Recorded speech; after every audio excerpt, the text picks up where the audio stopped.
बनके बाबा मुरली वाले, पर्वत पे स्वर्ग उतारने वाले, आपका क्या कहना। ओम शांति। आज प्यारे बाप दादा के अनमोल मधुर महावाक्य हैं 18 मई 2026। आज की मुरली के सार में पहले तो बाबा ने विशेष नशा दिलाते हुए कहा कि सदा स्मृति रहे, हम ईश्वरीय फैमिली के हैं, रूहानी बाप का यह परिवार है। जैसे लौकिक घर में माँ बाप बच्चे होते हैं, वह हुआ हद का परिवार, तुम्हारा अभी यह है बेहद का परिवार। इसलिए बच्चे गाते भी है ना, तुम मात पिता हम बालक तेरे, तुमरे कृपाते सुख घनेरे। अभी मात पिता तुम्हारे सन्मुख है। और साथ में कहा कि इस समय के लिए ही गायन है, विनाश काले प्रीत बुद्धि विजयंती। जितना जो बाप को याद करेंगे उनको नशा रहेगा, देह अभिमान में आने से वह नशा उतर जाता है। फिर दूसरा बाबा ने सारा दिन खुशी बनी रहे उसका अभ्यास बताया कि सवेरे सवेरे उठकर ज्ञान का विचार सागर मंथन करने की आदत डालो तो सारा दिन अपार खुशी बनी रहेंगी। अपने साथ बाबा से मीठी मीठी रूह रिहान करो कि अभी हम ईश्वरीय फैमिली के हैं, हम अभी माता पिता के सन्मुख हैं जिनसे अपार सुख मिलता है। और स्मृति और नशा दिलाते कहा कि अभी तुम पर बाप ज्ञान वर्षा बरसाते हैं। यह एक एक रतन लाखों रुपयों का है। तुम अभी रूप बसंत बनते हो, आत्मा रूप भी है बसंत भी है। अभी बाबा स्मृति दिलाते हैं, तुम्हारी बुद्धि में यह ज्ञान का चिंतन 84 जन्मों का चक्र फिरता रहता है, इसलिए तुम्हारा नाम ही है स्वदर्शन चक्रधारी। और अटेंशन दिलाते कहा कि बच्चों को ध्यान दीदार की आश नहीं रखनी है, यह तो खेल पाल है। कई कहते हैं हमारे में शिव बाबा आते हैं, शिव बाबा यह बोलते हैं, यह सब भूत की प्रवेशता है। तुम बच्चों को इसमें बड़ा खबरदार रहना है। बाबा कहे यह भूतों की बीमारी ऐसी है जो दोनों जहां से उड़ा देती है। और मीठी पालना के साथ अटेंशन दिलाते कहा कि बाबा को कई बच्चे समाचार लिखते हैं, कई बच्चों को तो इतना भी अकल नहीं है कि बेहद के बाप को चिट्ठी में अपना खुश खैराफत का समाचार लिखे। जैसे लौकिक बाप को चिट्ठी नहीं लिखने से आराम फिट जाता है, यह फिर है बेहद का बाप। बेहद के बाप को भी बच्चों का ख्याल रहता है, तो बच्चों को लिखना चाहिए, बाबा हम नारायणी नशे में सदैव रहते हैं, आपकी दी हुई युक्ति में ही हम तत्पर रहते हैं। तो बाबा समझेंगे खुश राजी हैं। सुनते हैं प्यारे बाप दादा के अनमोल मधुर महावाक्य। आज बाबा कहे मीठे बच्चे इसी रूहानी नशे में रहो कि हम ईश्वरीय फैमिली के हैं, हम अपनी गुप्त देवी राजधानी स्थापन कर रहे हैं। मीठे बच्चे इसी रूहानी नशे में रहो कि हम ईश्वरीय फैमिली के हैं, हम अपनी गुप्त देवी राजधानी स्थापन कर रहे हैं। आज मुरली से प्रश्न है, बच्चों में कौन सी आदत पक्की हो तो सारा दिन खुशी बनी रहे। उत्तर में बाबा कहे अगर सवेरे सवेरे उठकर विचार सागर मंथन करने की आदत हो तो सारा दिन अपार खुशी रहे।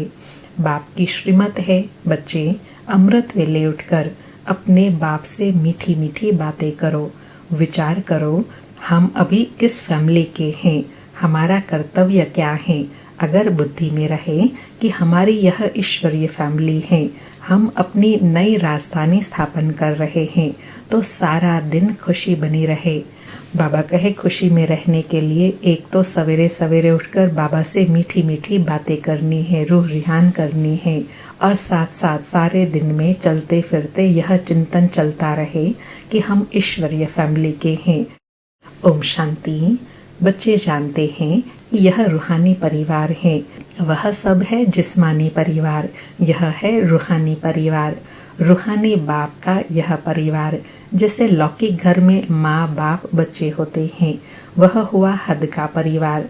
तुम अभी बेहद की फैमिली ठहरे। बच्चे गाते हैं तुम मात पिता हम बालक तेरे, तुमरे कृपाते सुख घनेरे। तो जैसे फैमिली हो गई।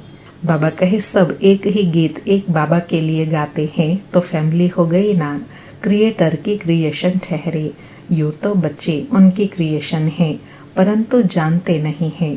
तुम बच्चे अभी जानते हो, क्या जानते हैं कि बरोबर बेहद के बाप की यह फैमिली है ईश्वरीय विश्वविद्यालय। इसके लिए गाया है विनाश काले प्रीत बुद्धि विजयंती।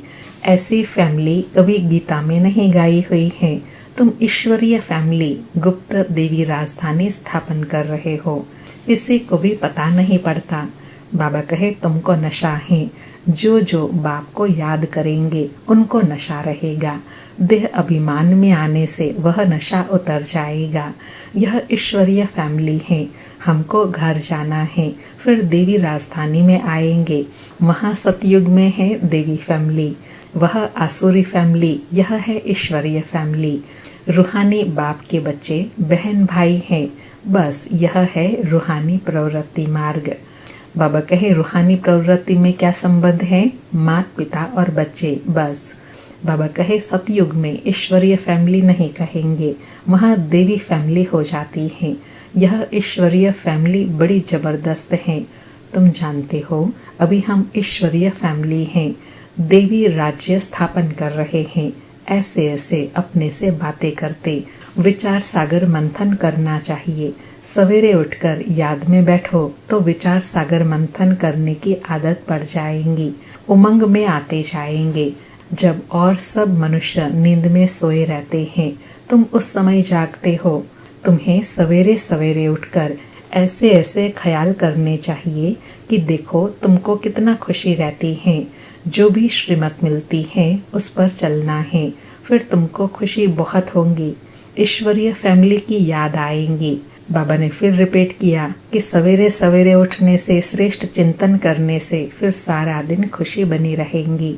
बाबा कहे आसुरी फैमिली से दिल हट जाएंगी। नया मकान जब बिल्कुल तैयार हो जाता है तो फिर पुराने से आसक्ति निकल जाती है। जब तक नया नहीं बना है तब तक कुछ न कुछ मरम्मत आदि करते रहते हैं, फिर दिल हट जाती है। यह पुरानी दुनिया भी ऐसी है। अब तुम जानते हो यह पुराना घर है, हम नए घर में जाएंगे, फिर नया चोला पहनेंगे, अर्थात नया शरीर धारण करेंगे। यह देह भी पुरानी है। अब तुम भविष्य 21 जन्म के लिए राज्य भाग्य ले रहे हो। यहाँ राज्य नहीं करना है। बाबा कहे राज्य सतयुग में करना है। यहाँ होती है स्थापना। यह बातें सिर्फ तुम ही जानते हो। है भी यह गीता राजयोग है ना, इसे कहा जाता है सहज राजयोग। अनेक बार तुम इस राजयोग अभ्यास द्वारा देवी राज्य स्थापन करते हो। वहाँ यह बातें याद नहीं रहेंगी। अगर वहाँ यह बातें याद रहे तो फिर सुख ही ना भासे, चिंता लग जाए। इस समय तुमको गुप्त नशा है। ऊंच ते ऊंच बाबा की यह फैमिली है। इसको कहा जाता है ईश्वरीय गुप्त फैमिली टाइप, ईश्वरीय विश्वविद्यालय, ईश्वरीय यज्ञ भी कहते हैं। फैमिली है। हमको बहुत लवली बनना है। भविष्य में तुम बहुत लवली बनते हो। तुम हो रूप बसंत। आत्मा रूप भी है, बसंत भी है। अर्थात आत्मा में ही यह दोनों गुण हैं, ज्ञान स्वरूप भी है और शक्ति स्वरूप भी। बाबा कहे इतनी छोटी सी आत्मा अविनाशी पार्ट बजाती है। इस समय तुम रूप बसंत बने हो। बाप ज्ञान का सागर है। ज्ञान जरूर देंगे तब जब इस शरीर में आएंगे। तुम जानते हो, क्या जानते हैं? ज्ञान की वर्षा बाबा बरसाते हैं। एक एक रतन लाखों रुपयों का है। अब तुम आत्माओं को बाप का परिचय मिला है। बाप ने स्मृति दिलाई है। क्या स्मृति दिलाई है? कि बाप ज्ञान का सागर है जो आकर ज्ञान रत्नों की वर्षा करते हैं। बाबा कहे तुम्हारी बुद्धि में है यह 84 का चक्र कैसे फिरता है, इसलिए तुम्हारा नाम ही है स्वदर्शन चक्रधारी। विष्णु व लक्ष्मी नारायण स्वदर्शन चक्रधारी नहीं थे, उनमें यह ज्ञान नहीं होता। अभी आत्मा को यह ज्ञान मिलता है। सृष्टि चक्र कैसे फिरता है। भल त्रिमूर्ति कहते हो तो भी शिव नहीं दिखाते। त्रिमूर्ति के चित्र बहुत देखे होंगे। साकार में प्रजापिता ब्रह्मा तो यहाँ है ना। यह हो गया बहुत पुराना ग्रेट ग्रेट ग्रैंडफादर। तो यह हुआ प्रजापिता ब्रह्मा का सिजरा।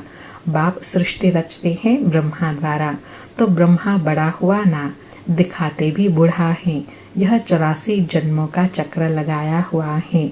अभी तुम इन बातों को समझ गए हो।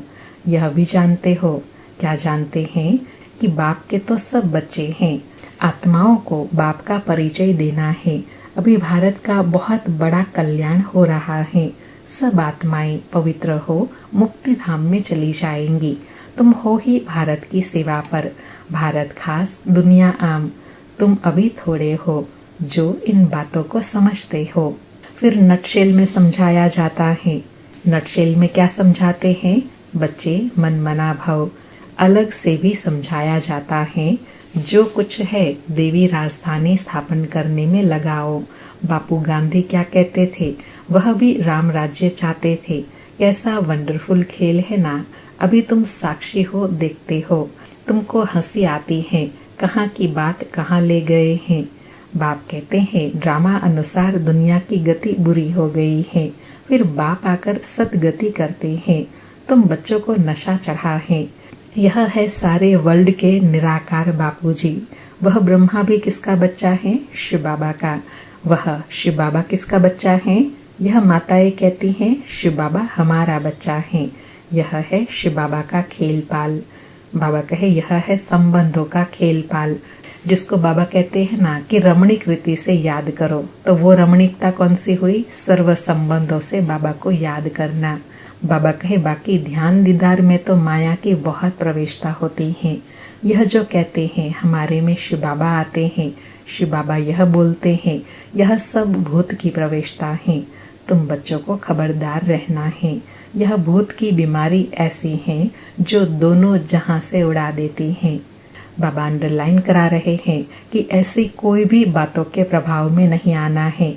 नहीं तो न यहाँ के रहेंगे न वहाँ के, क्योंकि रियल ज्ञान जब समझ गए तो फिर दूसरी बातों में ठहर भी नहीं सकेंगे और वापस आने में फिर शर्म आएंगी। इसलिए अंडरलाइन करा रहे हैं कि कभी भी कोई भी बात में विचलित नहीं होना है। बाबा कहे यह कभी ख्याल नहीं आना चाहिए कि हम साक्षात्कार करें।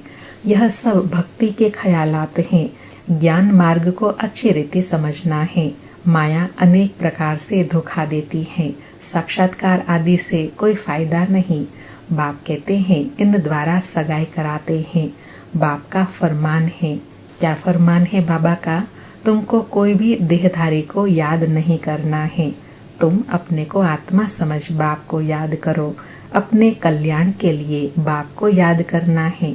यह तो बहुत समझ की बात है। बाबा को कोई भी समाचार लिख नहीं सकते। कई बच्चों को तो इतना भी अकल नहीं कि बेहद के बाप को चिट्ठी में अपना खुश खैराफत का समाचार लिखे। लौकिक बाप को चिट्ठी न लिखे तो आराम फिट जाता है। यह भी बेहद का बाप है। देखते हैं मास डेढ़ चिट्ठी नहीं आती है तो समझते हैं इनको शायद माया खा गई, जो ऐसे पारलौकिक बाप को चिट्ठी नहीं लिखते। इतना तो लिखना चाहिए, बाबा हम नारायणी नशे में सदैव रहते हैं।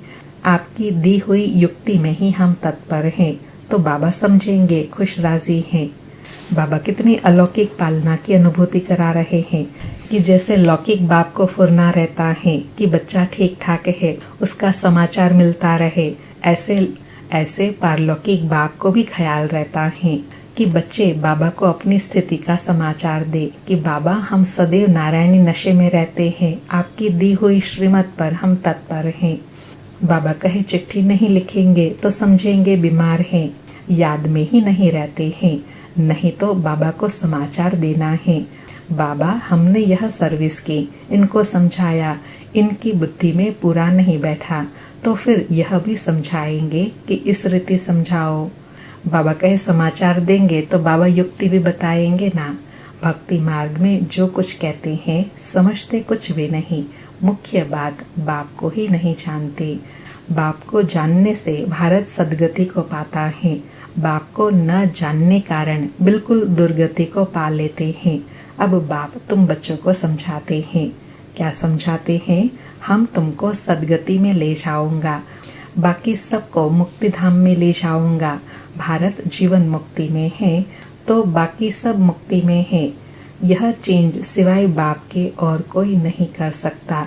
सर्व का सदगति दाता एक ही बाप है। सर्व की सदगति जरूर कल्प कल्प संगम पर ही होंगी। तुम जानते हो, क्या जानते हैं कि हम आत्माओं का रूहानी बाप एक हैं। उनको आत्मा ही याद करती है। तुमको भक्ति मार्ग में 2 बाप हैं। सतयुग में है 1 बाप, संगम पर है 3 बाप। प्रजापिता ब्रह्मा भी तो बाप ठहरा ना, शिव भी बाबा है। वह है सर्व आत्माओं का बाप। उनसे ही वर्षा लेना है। उनको याद करने से ही विक्रम विनाश होंगे। ब्रह्मा को याद करने से विक्रम विनाश नहीं होंगे। इसलिए शिव बाबा को ही याद करना है। हम उनके बच्चे हैं। यह है सच्चा सच्चा रियल ज्ञान, रूहानी बाप का रूहानी बच्चों प्रति। बाबा कहे सच्चा सच्चा रूहानी ज्ञान कौन सा है? अपने को आत्मा समझ एक बाप को याद करना, उससे ही विक्रम विनाश होंगे। यह है सच्चा सच्चा और रियल ज्ञान, जिससे ही आत्मा के विक्रम विनाश होते हैं। बाबा कहे बाकी सब है देह अभिमान। देह अभिमानी पतित मनुष्य जो कर्तव्य करते हैं वह पतित ही करते हैं। दान पुण्य आदि जो भी करते हैं वह सब पतित ही बनाते हैं। रावण राज्य में यह होता ही नहीं। अब बाप आकर ऑर्डिनेंस निकालते हैं। कहते हैं बच्चे खबरदार, विकार में नहीं जाना, काम पर विजय पानी है। तूफान आदि तो बहुत आएंगे, इसमें फा नहीं होना चाहिए, अर्थात विचलित होना व प्रभावित नहीं होना है। माया के इतने विकल्प आएंगे जो अज्ञान काल में भी नहीं आए होंगे, ऐसे भी विकल्प आते हैं। कहते हैं भक्ति मार्ग में तो बड़ी खुशी रहती है। अभी आपको याद करने चाहते हैं तो कर नहीं सकते, बिंदी याद नहीं पड़ती। बड़ी चीज हो तो याद करे। बाबा कहते हैं कि तुम शिव बाबा कहकर याद करो। तुम पुरानी दुनिया को भूल जाओ। तुम शांति धाम को याद करो। सिर्फ शांति धाम को याद नहीं करना है, बाप की याद से ही विक्रम विनाश होंगे। आत्मा का स्वीट बाप से लव चाहिए। आधा कल्प का लवर है। बाबा कहे आधा कल्प की आत्मा लवर है शिव बाबा की। आत्मा कहती है हम आधा कल्प आपको भूल गए हैं। यहाँ ब्राह्मणियाँ जिनको ले आती हैं बहुत खबरदारी से निश्चय बुद्धि वालों को ही आना है। अगर यहाँ आकर फिर जाई कोई पतित बना तो दंड ब्राह्मणी पर आ जाएगा। इसलिए ब्राह्मणी पर बहुत रिस्पॉन्सिबिलिटी रहती है। बाबा ने यह रथ लिया है, सब बातों का अनुभवी है। यहाँ तो गंद की बात नहीं, आपस में हंसना खेलना बातचीत करना इसकी कोई मना नहीं है। बाकी थोड़ा भी कोई आत्मा से प्यार रखेंगे फिर जास्ती बढ़ता जाएगा, उनकी याद आती रहेंगी। इसलिए इससे भी पार जाना है। बाबा कहे आपस में मिलना जुलना हंसना बहलने की मना नहीं है, लेकिन कोई से भी अटैचमेंट ना हो। दिल का प्यार सिर्फ एक बाबा से रहे। बाबा कहे अभी तुम घर में बैठे हो व सतयुग में बैठे हो। तो बच्चों ने कहा घर में। तो बाबा कहे बच्चों को बाप घर में पढ़ाते हैं, तुम सबका यह घर है। जब बाहर जाते हो तो ऐसे नहीं कहेंगे यहाँ बहुत अच्छा नशा रहेगा मधुबन में। देह का अभिमान छोड़ना है। देही अभिमानी बनो तो जात पात का भेद सब निकल जाएगा। पुरानी दुनिया तमो प्रधान है, उनमें भेदभाव और ही बढ़ता जाता है। आगे ब्रिटिश गवर्नमेंट के समय भाषाओं की खिटखिट नहीं थी, अब दिन प्रतिदिन फुट बढ़ती जाती है। फिर सतयुग में एक ही भाषा होंगी, कोई भेदभाव नहीं होगा। बाबा कहे अभी का ही पुरुषार्थ स्वरूप सतयुग में फिर कोई भेदभाव नहीं होगा। अच्छा, मीठे मीठे सिक्के लधे बच्चों प्रति माता पिता बाप दादा का याद प्यार और गुड मॉर्निंग। रूहानी बाप की रूहानी बच्चों को नमस्ते। हम रूहानी बच्चों की रूहानी माता पिता बाप दादा को याद प्यार गुड मॉर्निंग और नमस्ते नमस्ते। सारी मुरली से धारणा के लिए सार है। पहला पॉइंट, किसी भी देहधारी की याद न आए, इसके लिए किसी से भी प्यार नहीं करना है। इससे भी पार जाना है। बहुत खबरदारी रखनी है। माया के विकल्पों से घबराना नहीं है, विजय बनना है। दूसरा पॉइंट, ध्यान दीदार में माया की बहुत प्रवेशता होती है। इस भूत प्रवेशता से अपने को बचाना है। बाप को अपना सच्चा सच्चा समाचार देना है। आज का वरदान है, हर बात में सार को ग्रहण कर ऑलराउंडर बनने वाले सरल पुरुषार्थी भव। स्पष्टीकरण है, जो भी बात देखते हो, सुनते हो, उसके सार को समझ लो और जो बोलो, जो कर्म करो, उसमें सार भरा हुआ हो तो पुरुषार्थ सरल हो जाएगा। ऐसा सरल पुरुषार्थी ही सब बातों में ऑलराउंडर होता है। उसमें कोई भी कमी दिखाई नहीं देती, कोई भी बात में हिम्मत कम नहीं होती, मुख से ऐसे बोल नहीं निकलते कि हम यह नहीं कर सकते। ऐसे सरल पुरुषार्थी स्वयं भी सरल चित रहते हैं और दूसरों को सरल चित बना देते हैं। आज बाबा ने सरल पुरुषार्थ का आधार बताया कि हर बात में सार को समझ लो। दूसरे जब कोई बात बोलते हैं, कर्म करते हैं तो उनके सार को समझना, और स्वयं जब करते हैं तो सार स्वरूप होकर कर्म करेंगे तो सरल पुरुषार्थी बन जाएंगे, और सरल पुरुषार्थी ही ऑलराउंडर सेवा कर सकते हैं। आज का स्लोगन है, साधन यूज करते उनके प्रभाव से न्यारे और बाप के प्यारे बनो। आज के अव्यक्त इशारे हैं, सदा अचल अडोल एक रस स्थिति का अनुभव करो। आज अनुभव करने के लिए कहा कि एक रस स्थिति बनाने के लिए सिवाय एक बाप और कुछ भी देखते हुए नहीं देखो।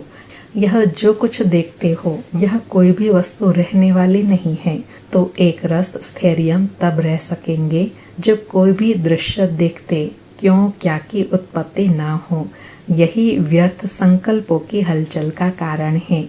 इस क्यों की समाप्ति के बाद ही संपूर्णता आएंगी। बाबा कहे, एक रस स्थिति का आधार क्या है? कोई भी दृश्य, कोई भी बात सुनते देखते हुए स्थिति हलचल में न आए, और ऐसी स्थिति तब बनेंगी जब कोई भी बात के क्यों क्या में नहीं जाएंगे। अच्छा, ओम शांति। शुक्रिया बाबा, शुक्रिया।